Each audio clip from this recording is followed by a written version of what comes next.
get started, simply say, Alexa, enable The Answer Pittsburgh skill. After she confirms, you can then say, Alexa, play The Answer Pittsburgh. That's all you have to do, and Alexa will learn how to find us. You can listen to us through your Amazon Echo, Echo Show, Echo Dot, and Amazon Tap devices. Alexa, what is your favorite radio station? That's easy. AM 1250, The Answer.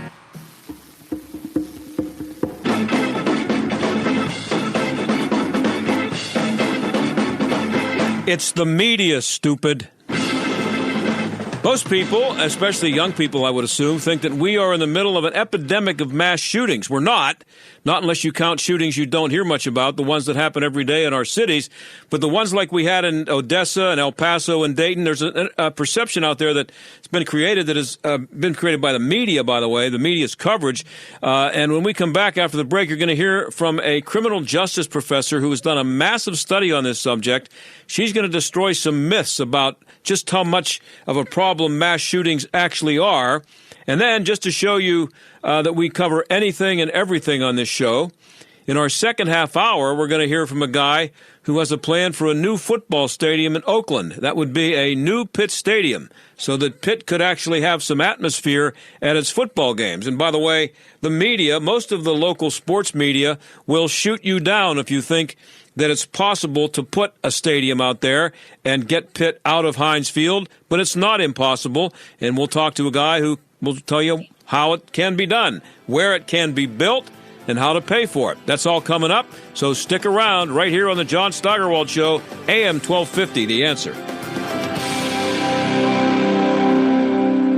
A couple of weeks ago, we had Rocky Blyer here to talk about his work with Miracle League in Moon Township, Fields for Athletes with Special Needs. Jim Leland, the Pirates' former manager, is also involved in that project. Jim, thanks for being here. Great to be here, John. Great to talk to you. Tell me about the Miracle League of Moon Township. It's just a great thing for these kids, and it's a wonderful opportunity to people to participate. Some people are a little less fortunate than others, and I think it's just a great opportunity for people to volunteer and to help out and put a smile on somebody's face. I've seen the field that they put out in Upper St. Clair. It's amazing. Oh, it's unbelievable the way they construct these things. They have the ramps and everything for the kids. It takes a little stress off the parents. I think it's what Pittsburgh's all about. It's just a great thing. It'll serve Montour, West Allegheny, Moon, Sewickley, Weirton, Steubenville, Beaver County, and surrounding communities. Approximately 100 to 200 children will be eligible to participate, and it'll also serve adults with special needs. So it's a great cause. And if you'd like to see how you can help, maybe donate some money, check it out at miraclesinmoon.org. Miraclesinmoon.org. They blow into town with the wind, rain, and hail. And out-of-town storm chasers going door to door, often posing as a local company offering a quick fix to desperate homeowners. If you've had damage to your roof, windows, siding, or gutters and downspouts, you may be eligible to get them replaced or repaired free of charge. Just be careful who you call. Visit WindowsRUsPittsburgh.com for a free inspection from one of their highly trained appraisers. With over 50 years in home remodeling, Windows R Us is the area's premier exterior replacement company for roofs, siding, gutters and downspouts, doors, and of course windows. If damage isn't your issue and you just want something new, you'll love their no-pressure approach, no hidden fees, and one of the fastest turnaround times in the industry. A company who will never skip town when it comes to honoring their warranty. Visit WindowsRUsPittsburgh.com. Mention STAG for an additional 10% off. Windows R Us, proud sponsor of the Jerk of the Week, heard every Friday on the John Steigerwald Show. WindowsRUsPittsburgh.com. It's time to stand with Israel. Consider the lifelong impact of joining The Answer's Dennis Prager and Mike Gallagher on the Stand with Israel tour this December 2nd through 11th. More than a vacation, this journey will guide you through centuries of faith and culture as you visit iconic places right out of Scripture. Along the way, your hosts will broadcast on-site while you watch and participate. Together with like-minded travelers, you'll see over 40 iconic sites during the 10-day tour, where you can pray at the Western Wall in Old City, Jerusalem, float in the Dead Sea, and take a boat out onto the water of the Sea of Galilee. Have you ever wanted to walk inside the Garden Tomb? Register today for the Stand with Israel tour this December 2nd through 11th. Just go to our website for more details and registration information at theanswerpgh.com/Israel. That's theanswerpgh.com/Israel. What is a warrior? At Portersville Christian School, a warrior is more than a team name. Here, At their fully accredited K through 12th grade Christian school, just 15 minutes north of Cranberry, a warrior is taught to serve, to passionately model the love of Christ toward neighbor, community, and world. A warrior is challenged to learn as they develop a strong work ethic, achieve academic excellence, and cultivate a lifelong love of learning. And a warrior is trained to lead through Christian character and integrity so they can impact the world for Christ by their example wherever God calls them. So, are you a warrior? Discover Portersville Christian School, a fully accredited K through 12th grade Christian school just 15 minutes north of Cranberry, where warriors are made. At ourpcs.org. That's OURPCS.org. The John Steigerwald Show, AM 1250, The Answer.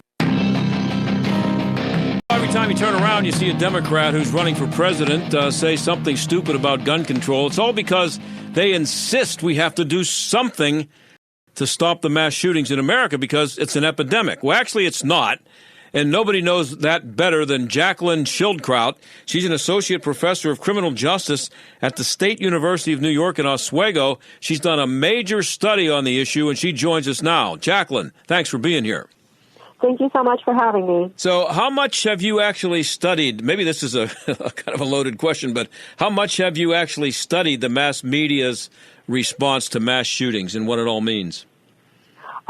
This is actually sort of where my career or my foray into the research on mass shootings began. That was really where I started, was trying to understand how, these events were being portrayed versus, sort of the reality versus the information we were being fed in the media, back around the time of Virginia Tech, and it sort of carried me through to today. To what extent has the media's coverage given the average person the idea that we are in the middle of a mass shooting epidemic right now? Certainly the amount of coverage that any one of these events, particularly highly lethal events, receive, certainly does make it appear as though it is an epidemic. Certainly the loss of one life to any act of gun violence, but certainly such a, visceral and very public event is absolutely one too many. But if we think about it in the context of our crime picture nationally, these really are statistically rare events. And you also write that the disparity between public perceptions about mass shootings and their reality of occurrence have far-reaching implications. What are some of those implications? Absolutely. If we look even just at schools today, there are parents who are spending hundreds of dollars for backpacks that are being promoted as bulletproof, in an attempt to keep them safe. And the reality is that kids don't wear their backpacks all day long. So, there's a lot of commodification, if you will, of the fear that's being generated through the media coverage. Yeah, and I just saw a tweet from, what's her name, Milano, Alyssa Milano. She's a big, a loud voice for against guns and for gun control. And she had a long tweet that said, we can't go to the grocery store, we can't go to school, we can't go to a movie, we can't go to church. America is afraid to go anywhere because of guns. Is that kind of what you're talking about? I think we have violence in this country regardless of whether or not, we specifically were to pinpoint guns. Certainly that's the position she's taken. But I think the fact that these happen in conjunction with these, sort of daily activities that we're also used to, getting up and going to work and going to school or going to a Walmart or a movie theater or a concert or a place of worship, it certainly highlights that no particular community is immune to that. I personally grew up in the Parkland community and went to college in Orlando, so I've had two communities that I've come from experience mass shootings. So, certainly it does raise that awareness. Yeah, I compared it to people who have a fear of flying. When a plane crashes, it's an extremely rare event. But if a jetliner goes down, especially if it goes down in the United States, it gets unbelievable coverage, and it creates a fear among people. There are people who are afraid to fly, and your chances of dying in a plane crash are so small that it's just nobody should ever worry about it. Absolutely. But, on the same token, when planes crashed, we saw the FAA and other agencies sort of step in and address the problems to try and reduce that. Whereas with mass shootings, we have this sort of cyclical discussion. There's these calls for, thoughts and prayers, and then calls for action. And a couple of days later, no one's really talking about it anymore. And then with each new event, it's sort of like, wait, how did this happen? Or not again. But the reality is that we don't have the same sort of proactivity in preventing the next one that we did with airplane crashes.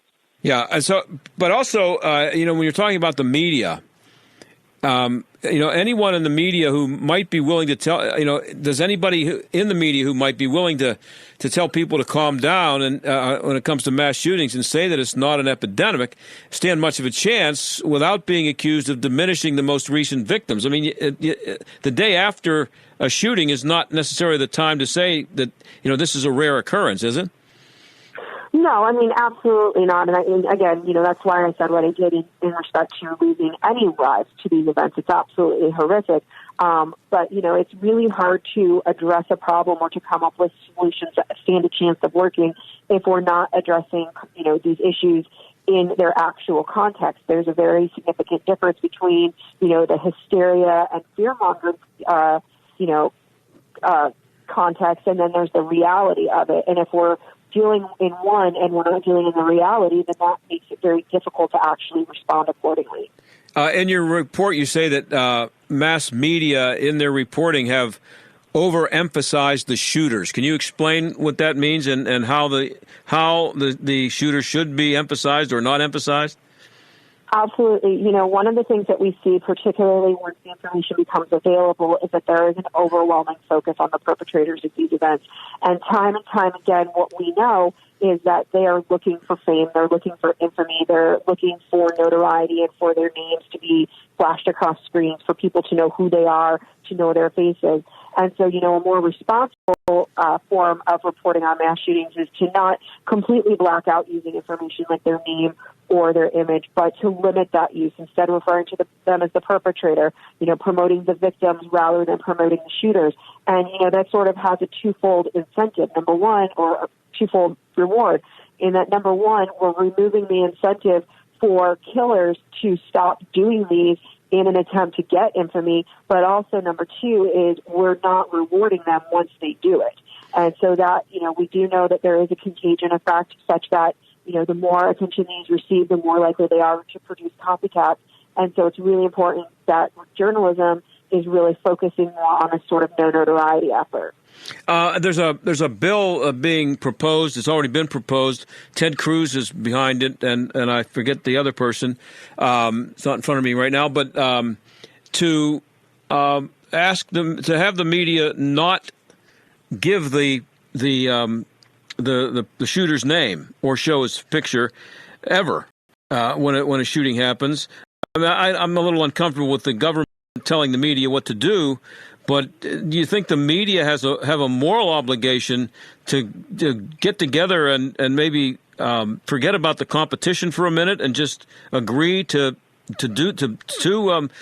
give less emphasis to the shooter, if not give any at all? Well, we're certainly seeing that movement. It's great to hear that our politicians are now jumping on board with this campaign, but it's actually been there since 2012. The No Notoriety campaign actually was founded by Tom and Karen Teague after their son Alex was murdered in the Aurora, Colorado theater movie theater shooting back in 2012. And so, certainly there becomes an issue with the government trying to legislate that in terms of the First Amendment, but we are seeing movement among agencies and individual reporters to not say the names of the shooters or to limit that use. Anderson Cooper is one of the ones that stands out in my mind that doesn't do it a lot, that doesn't do it at all. He really focuses more on emphasizing the victims. 9 News in Denver. So it's gaining the momentum. It's just not where it needs to be yet. We're talking to Jaclyn Schildkraut. She's an associate professor of criminal justice and also a national expert on mass shootings. You also refer to something called the media-constructed social problem of mass shootings. What is that? It just goes back to the idea that we don't really talk about these events in respect to their actual context. We don't talk about solutions that stand a chance to work. It's very much sort of the sky is falling phenomenon again, I really want to couch that, these are horrific events that shouldn't be happening. But for the majority of people in this country, they'll never experience a mass shooting directly, and most likely won't know somebody that has. And so a lot of what we know comes from the media, and so how these events are framed within that context really drives how people understand them. And I think the thing that really struck me in reading some of your stuff here is that something when you talk about primary claims makers, and what's a primary claims maker and what is a secondary claims maker? So, our primary claims makers are individuals who really drive the narrative. So, we look at people like our politicians, the people that say it is the guns or it's not the guns or it's video games or it's mental illness, who are basically telling us how, what the problem is, what the causal factors is. They're really sort of, creating the context, if you will. Secondary claims makers like the media are more of a conduit to push those messages out.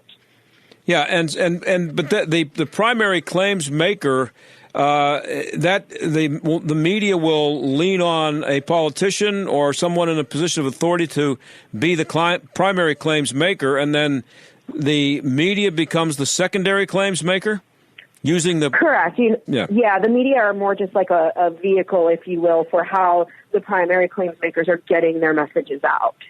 So, but being the primary claims maker puts whatever the media outlet you're speaking about in a particular instance, pretty powerful in terms of how it can drive the narrative, isn't it? Because you make those choices as a media outlet, who you get on to interpret what just happened. Oh, absolutely. And in many respects, even reporters in some cases can act like primary claims makers. You can turn on, either Fox or CNN, and depending on who happens to be on at that time, the narrative is going to be very different. For instance, one thing that stands out to me is if you look at like CNN, for instance, if a shooting happens when Wolf Blitzer is on, he covers it very differently than Anderson Cooper covers it. So the messaging is different, even though they're on the same station. But also who they bring in as guests, as you mentioned, or what politicians they choose to speak to, certainly also shapes that narrative. And the media, there aren't that, when you get right down to it, if you're watching cable news, there aren't that many different outlets, are there? I mean, where you're going to get a variety of claims being made. No, you usually will have it fall within the big two, maybe the big three if you bring in MSNBC. And you also quote another researcher, and I thought this was good.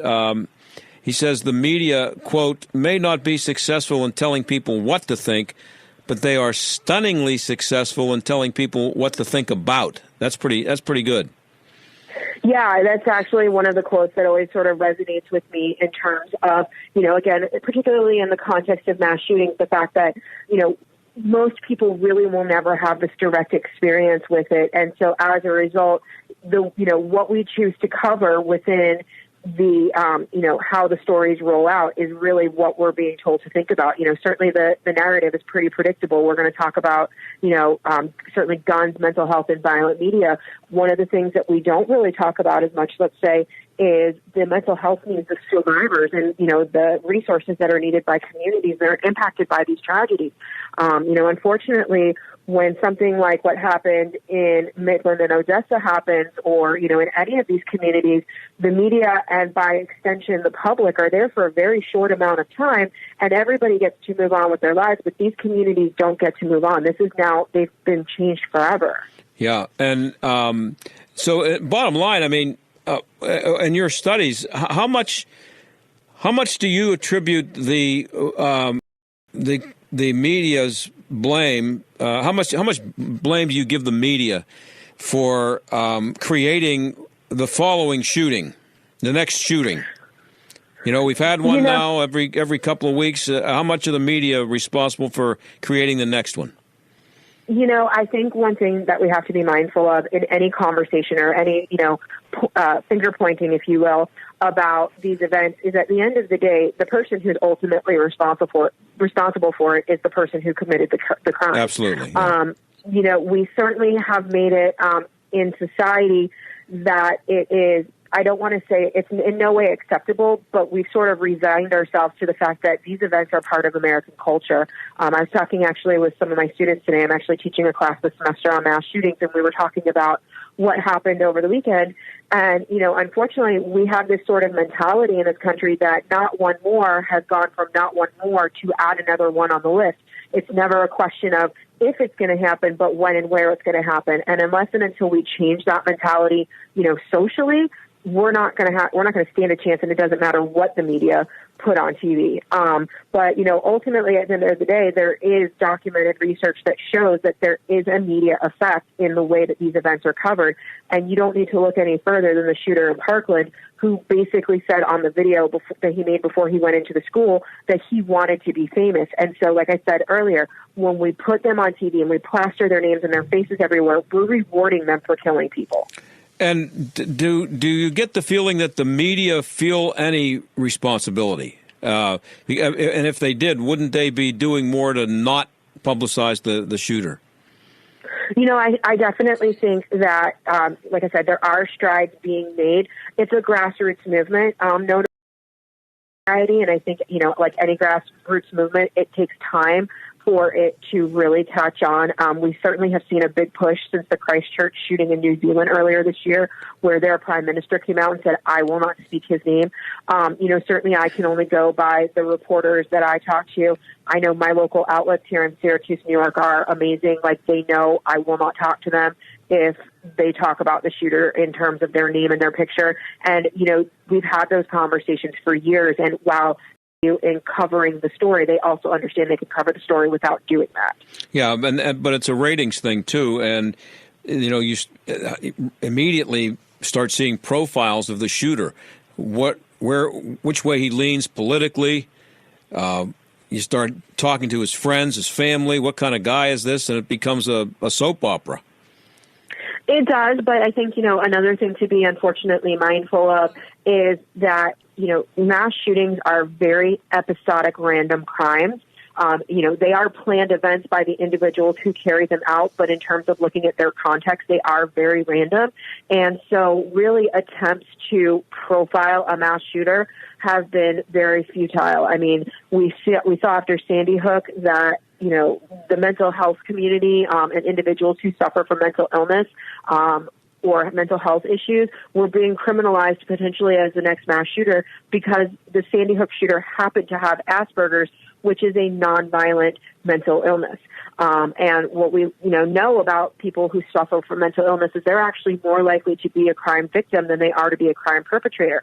But again, this is where that context comes into play, that we see correlation versus causation, and people assume, hey, we have a profile, we can look out for the next mass shooter, we know what they look like, we know this, we know that. We don't know. And the sooner we realize that we don't know, the better off we're going to be. Let me follow up on that. I just have a little less than a minute left. You say the sooner we forget about trying to predict or categorize what type of person who might become a mass shooter, the better off we are?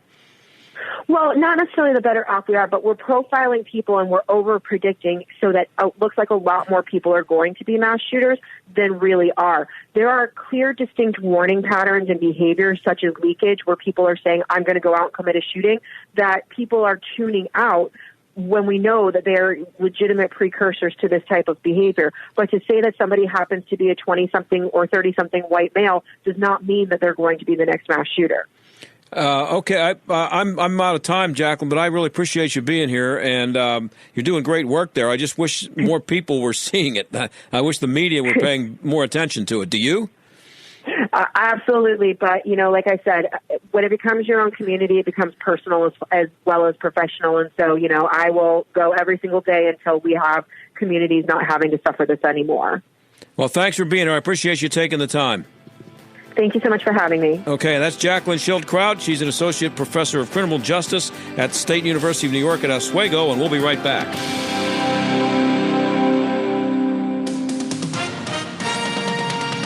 With SRN News, I'm Keith Peters in Washington. Practically parking over the Bahamas for a day and a half, Hurricane Dorian pounded away at the islands Tuesday in a watery onslaught that devastated thousands of homes, trapped people in attics, and crippled hospitals. At least 5 deaths are reported, with the full extent of damage far from clear. International Red Cross spokesman Michael Cochrane says there's widespread storm damage reported from Abaco and Grand Bahama Islands. We believe that more than 13,000 houses have been severely damaged or destroyed. That's about 45% of all homes on the two islands. And he says there needs to be an immediate response for victims of Hurricane Dorian in the Bahamas. About 62,000 people across the two islands will need access to clean drinking water. Meanwhile, the outer banks of the hurricane are battering the central Florida coast as the hurricane chugs slowly northward. On Wall Street, a down day as the Dow dropped 285 points. This is SRN News. Summer is here, and so are the bugs and other pests. Don't let your home or business be overrun this season with unwanted intruders. Forget about throwing your money away on those harmful toxic chemicals.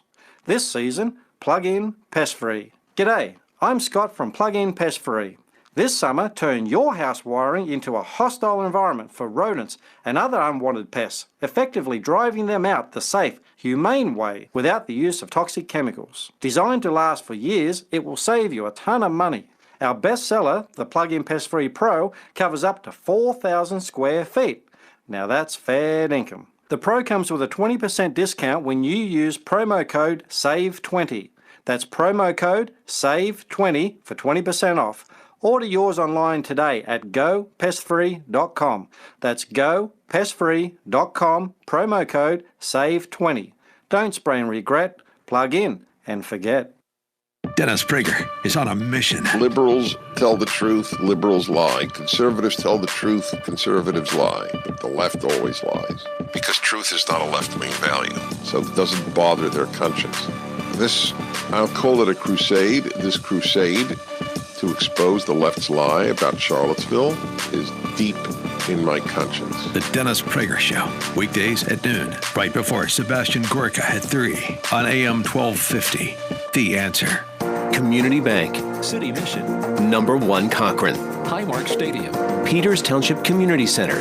Angelo's Restaurant. What do all these businesses have in common? Nello Construction. Design and build with one company. Nello Construction. Full service construction from the ground up. Renovation. Expansion. Nello Construction. The choice for business. See the projects. Begin the journey at nelloconstruction.com. If you're worried about market volatility or the possibility of losing money in the next market crash, the time to act is now. Effective financial management involves identifying opportunities. And with a 10-year bull market run, markets around all-time highs, and a highly contested election cycle right around the corner, we have an opportunity now to protect what's important. Don't risk losing a significant portion of your life savings in the next market downturn. Call Hunt & Associates today, 844-366-HUNT. That's 844-366-4868. This is Jay Hagerman of Abernathy & Hagerman. Upon your passing, you wouldn't want a judge to decide who raises your children or how your estate gets divided. It is important to review your estate planning documents to ensure they protect what matters most. At Abernathy & Hagerman, we will work with you to establish an estate plan that nominates a guardian for your minor children and that your assets are used for your family's benefit. Judge for yourself. For legal help that lasts a lifetime, visit a-h.law. Homeowners love their Pella windows and doors, and we love how happy we made Susan from Sewickley. I just have to tell you, this bay window is absolutely beautiful. I mean, it's fantastic. It really is beautiful. I mean, beautiful. Can we install some happiness for you? Right now, get 50% off installation or 18 months, no payments, no interest. Call for your free consultation. We'll come to you. 888-78-PELLA, PellaPittsburgh.com. Stuck in traffic? We've got the answer. Hi, I'm Ann Evans. Here's a look at your traffic. An accident cleared on the Parkway West on 376 inbound, approaching Route 19, and it's backed up from 79. On 376 outbound, bumper to bumper, the Parkway Center Drive to Carnegie. On the Parkway East, 376 outbound, barely moving. The Boulevard of the Allies to Edgewood Swissvale. Inbound between Edgewood Swissvale and the Squirrel Hill Tunnel. And inbound again, more delays on the Parkway East between 2nd Avenue and the Fort Pitt Bridge. I'm Ann Evans, and that's a look at your traffic. AM 1250, The Answer. Weather.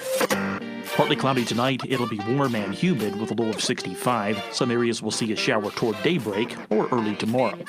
Otherwise, tomorrow, clouds will give way to sunshine, and it'll turn less humid, nice in the afternoon with a high near 80.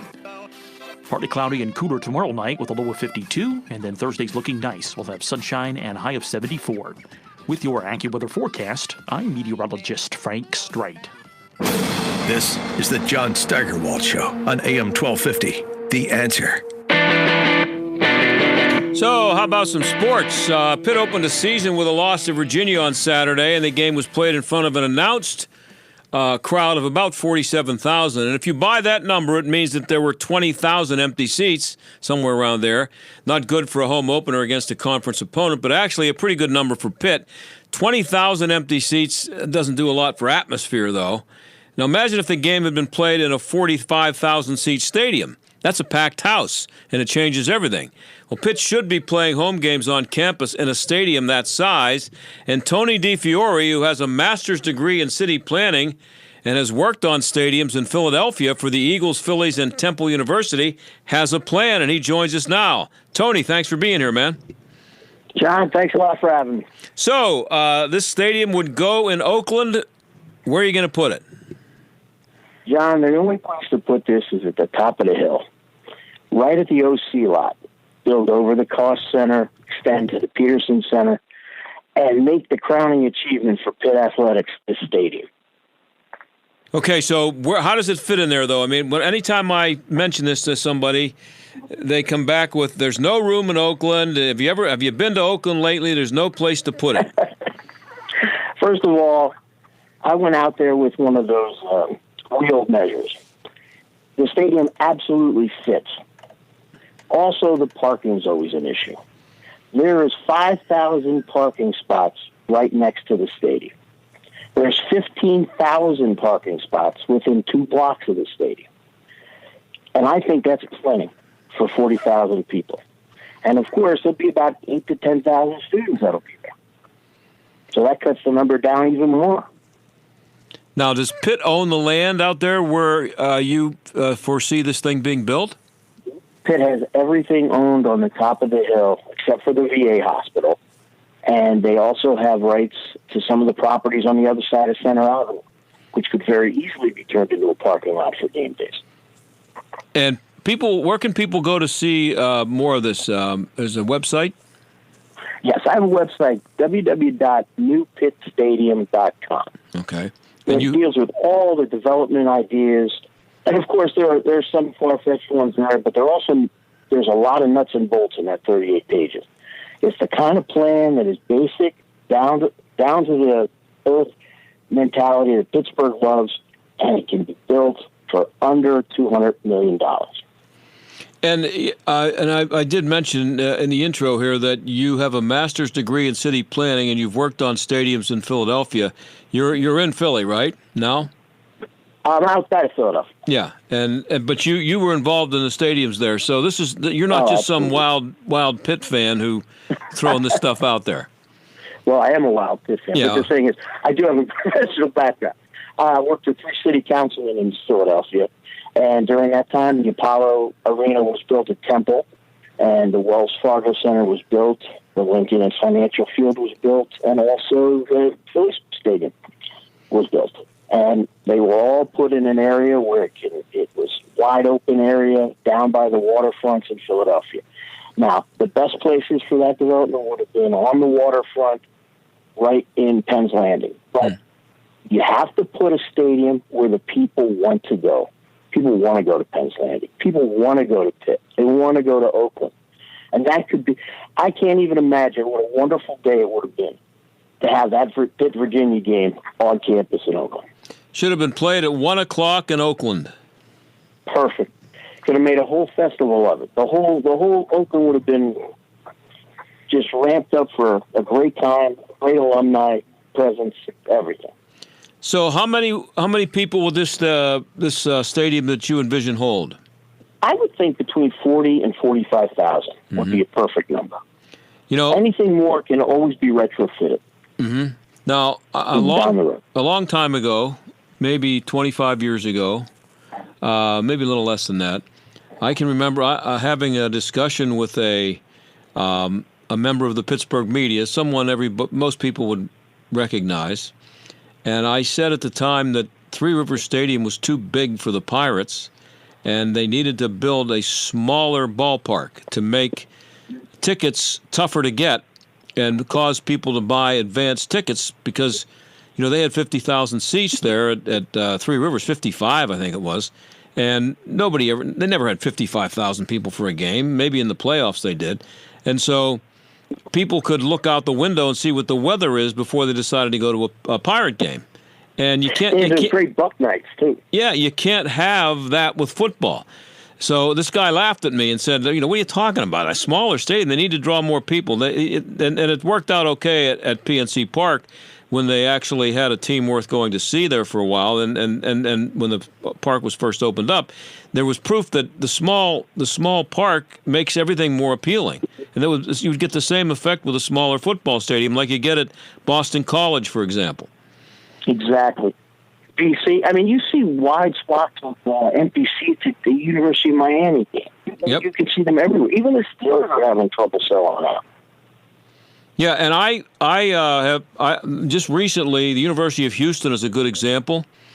It's a city school just like Pitt, in the middle of a bunch of schools that have either state schools or have a statewide following, and which is just like Pitt. And they built a 42,000 seat stadium on campus, and it kind of turned the program around. Perfect. Cincinnati's the same way. Cincinnati has their stadium, Nippert Stadium, built right in the center of campus, and the entire athletic programs, all the programs function right around it. Mm-hmm. It's just an absolutely perfect idea, and I think we should do the same thing at Victory Heights. This new master plan that Pitt came up with is a hodgepodge of ideas with no fluent understanding of what development should be at a university. Now, what is this? And sometimes, what is this plan that they've come up with? Well, it seems as if they want to put a fitness center on the OC lot, which is exactly where this new stadium should be built. Mm-hmm. And to be quite honest with you, I think we have enough fitness centers that the students can definitely get enough workouts if they need it. But we don't have a stadium. And now this stadium isn't just going to be used for 6 nights or 6 afternoons a year. This stadium is going to be multi-purpose. This stadium could actually be, and I would love to see this happen, become the home for Special Olympics and hold all the Special Olympic events at Pittsburgh for the entire world, for the entire country, and definitely the world. And what's holding it up? I mean, why are there so many naysayers, and why does it seem to be dismissed by everybody? Not just everybody like fans and media, but people at Pitt. The people at Pitt don't want to build it because I truly believe that they're not in charge of what gets built at Pitt in terms of stadiums. The whole ball of wax resides with the Rooneys. And the Rooneys have done a wonderful job accommodating Pitt at the stadium at Heinz Field. Mm-hmm. But I also think that we need to build a stadium for Pitt. And I think the chancellor will see that, and he will definitely come around to the idea. So the Rooney, the association with the Steelers is holding it up? Not necessarily. The Steelers, we have a 30-year lease with the Steelers, which I think has going to remain 10 years on it. And there's no way we want to break that lease with the Steelers because I don't think we can. And to be quite honest with you, the Steelers have been just too nice to the University of Pittsburgh with Heinz Field. So when would be the earliest that if you convince people to build a stadium out there, when's the earliest that Pitt could move into it? Pitt would have to move into it probably in the next 5 to 7 years. It has to be built in the next 5 or 7 years because costs are going to skyrocket. And even Pitt with $3.9 billion in endowment couldn't run enough municipal bonds to help pay for this. Right now, everything is in a perfect position to be built. You could call this the UPMC Pitt Stadium. They could sign a contract for $100 million over 20 years for naming rights. Pitt could float a bond for the rest. And Pitt has 4A Moody's Services ranking on their municipal bonds. Those bonds would be, if you wanted to have a $200 million bond by the University of Pittsburgh, it would sell in a half hour. I guarantee that because it's that strong university as far as investment goes, investment grade. And there are former Pitt players who have some money and some clout who would get behind this? Oh, we have great commitment from the players, former players. There's no doubt. And some of them have been successful, and they would definitely help out, along with a lot of other alumni, like David Tepper. David Tepper helps to pay for the Pitt basketball scholarships every year. And the man is only worth $200. He's the new owner of the Carolina Panthers, yeah. Right, and he was a minority owner of the Steelers for a while. And he's going to be a great owner.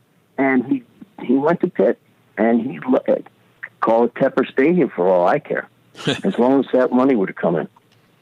Now, here's the thing, though. I mean, everything you say seems to make all kinds of sense. Do the people at Pitt dismiss it because they don't believe that it could be done, or they just don't want to get involved in it? And do the people that say... I think they're out of their league, John. I really don't think they know enough about development. And that was proven to me by reading that master plan that really didn't make any sense on development. You cannot make a thoroughfare through Pitt on DeSoto Street, extending all the way down to South Oakland. I don't understand what they want to do, and it has to have some type of continuity. And if you want to build an athletic facility, and you have to put a footprint somewhere, and the footprint is on top of the hill. But are there people at Pitt who matter and who could make this happen, who actually agree with the concept of having a campus, having a stadium on campus that seats 42 to 45,000, being much better than what they have now, but they just feel like they're trapped where they are? Exactly. You named it. You said it. That's exactly what it is. But at the time, the 30 years, basically we should have never left Pitt Stadium. When I went to Georgia Tech to see us play, that stadium was built at exactly the same time as Pitt Stadium and was retrofitted to a beautiful stadium. Notre Dame was built at the same time. Mm-hmm. You don't see them knocking that place down. That would have been the move to make at the time. But moving to Heinz Field was a great move because it helped the program. Walt Harris was the coach, and it did wonders. But now we see that the dollars are there to build on campus, and it would be a great urban development. And the monies would flow in. What about the students? Do you think that I didn't like walking up that hill, to be quite honest with you. And Judd was never around with the bus in time. So, to be quite honest with you, we have 9 bus routes that run through Oakland right now that could get the students up there in a heartbeat. And that's a lot different than going down to Heinz Field. Yeah. And 65,000 for a city school, even a realistic number to expect Pitt to reach as far as attendance. I mean, no matter how good they get, if it's not Penn State or West Virginia or Notre Dame, they're just not going to get 65,000 in there. We will. I tell you what, we will get those kind of crowds if perhaps one game a year we take you down there to play Penn State at Heinz Field. Yeah. There you go. When you really know you're going to sell out the stadiums, which we do for big games like that. And Our stadium used to be filled up. When Walt Harris was coaching, that stadium was pretty well filled except for the corners. Yeah. And there were times when in the 70s when Pitt played Penn State at Three Rivers Stadium. And they were Pitt Stadium was still their home field. They would move big games to Three Rivers.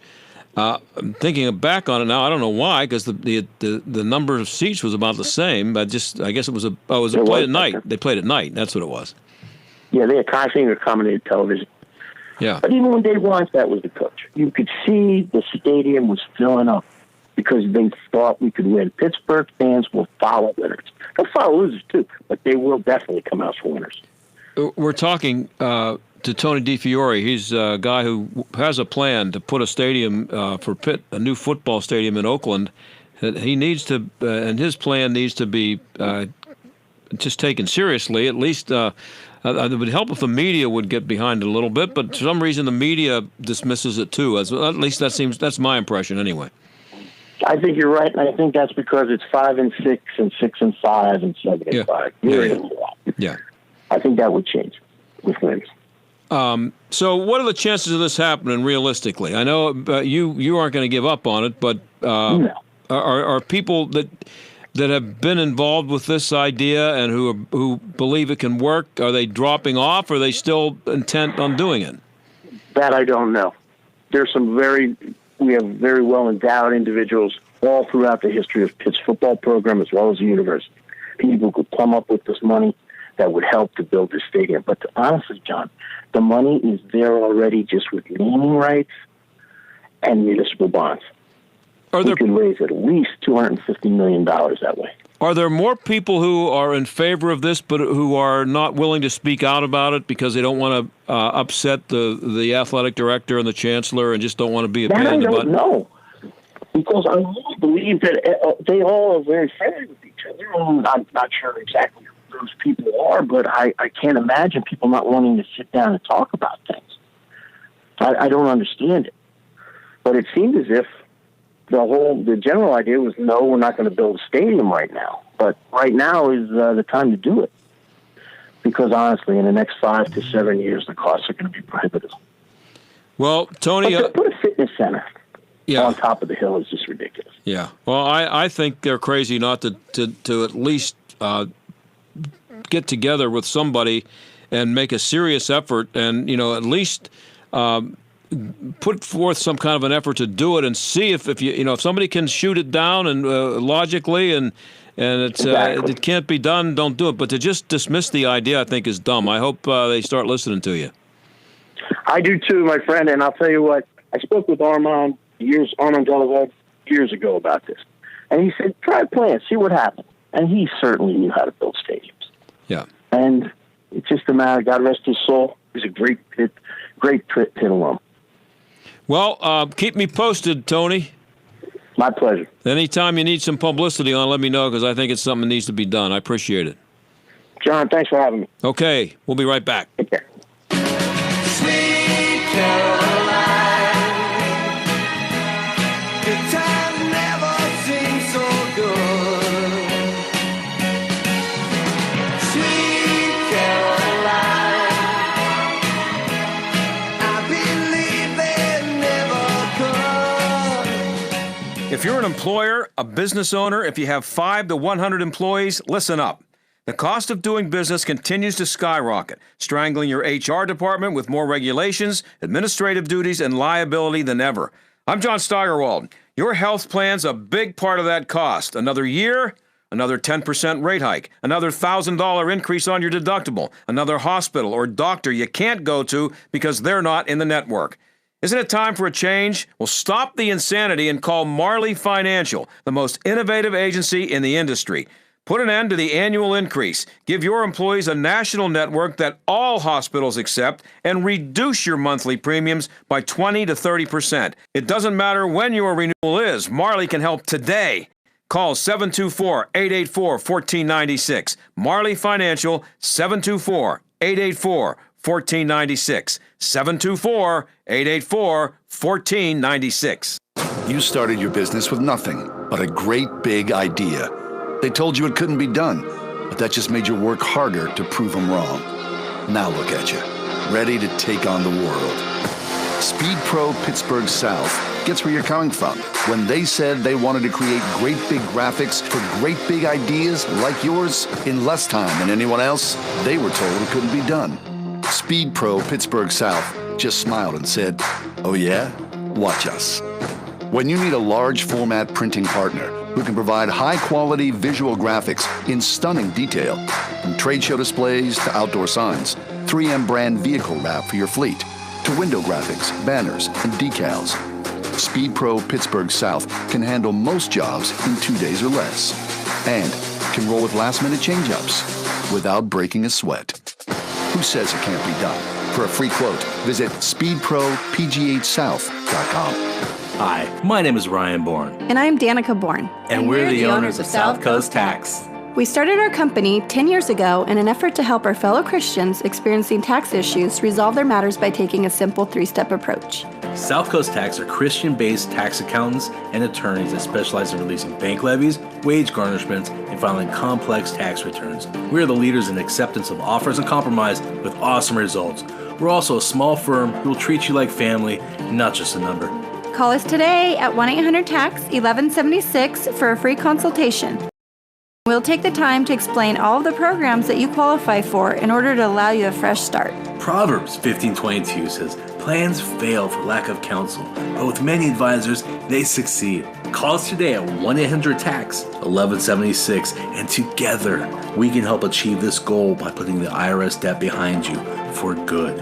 Again, that number is 1-800-TAX-1176. Morning Bullets is asking for the public to respond to a nationwide poll that could help shape political policy in 2020. This is your chance to be heard by the decision makers all the way up the chain. Their question: should the federal government provide free health care to illegal immigrants? Yes or no? Visit TrumpsPulseOnAmerica.com to let your voice be heard before the decisions are made for you. Medical services are guaranteed by the Emergency Treatment and Active Labor Act and require hospitals to provide care regardless of citizenship, legal status, or ability to pay. The Federation for American Immigration Reform reported that medical expenditures for illegal immigrants was over $17 billion in 2017 alone. The decision is up for debate, and the policymakers want to hear what the public thinks. Should the federal government provide free health care to illegal immigrants? Yes or no? Go to TrumpsPulseOnAmerica.com now to vote. That's TrumpsPulseOnAmerica.com. TrumpsPulseOnAmerica.com. Be heard. You're listening to The John Steigerwald Show on AM 1250. The Answer. Well, just finishing up here, and I like the show we did today because we had two very different subjects, mass shootings and the media and how they are responsible for, not responsible, but maybe contributing to the problem, and also a stadium for Pitt in Oakland, which I think is something that should be done. I only have a few seconds left, but I wanted to make sure I mentioned that Elizabeth Warren, who's out there saying that you should be forced to pay for everybody else's college education, even if you've already paid for yours, your kids, and your grandkids. Her husband teaches at the Harvard Law School. He makes $400,000 a year. That's $1,600 a week. It's $8,000 a week. $1,600 a day he makes to teach at Harvard. I don't know. Maybe they ought to think about looking at the costs for kids to go to college. Maybe somebody will ask Liz about that. I doubt it. Talk to you tomorrow.